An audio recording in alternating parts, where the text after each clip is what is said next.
शाळेत जात जा बाळा रोज. हो दादा 2-3 दिवस झालं काय खाल्लं नाही, 10-20 रुपये द्या ना. अरे तू तर हट्टा कट्टा दिसतो की चांगला, काय प्रॉब्लेम आहे तुला? पाय आहे ना व्यवस्थित तुझं? हो हात आहे ना व्यवस्थित? हो. मग बेका का मागतोय? अहो मजबुरी साहेब, द्या 10-20 रुपये द्या. कसली मजबुरी आहे तुझी मला सांग. तुझा हात पाय चांगले आहेत, तुला कसली मजबुरी आली? हा तुला माहितीये का बाहेरच्या देशात आहे ना भिका मागणं म्हणजे गुन्हा आहे.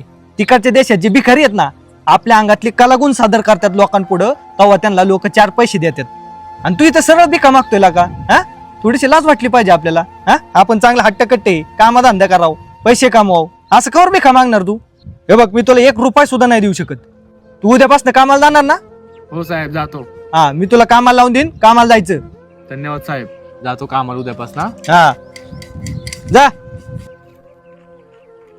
मामा या भिकाऱ्याला पैसे का नाही दिले? अरे इथं तुझ्या मामाचंच बटर खायचं वाहन दे, त्याला कुठून पैसे देतो? चल घरी. हा घरी गेलो पप्पाला पैसे मागचे ना, मला बी दे त्यातले बरं का थोडं.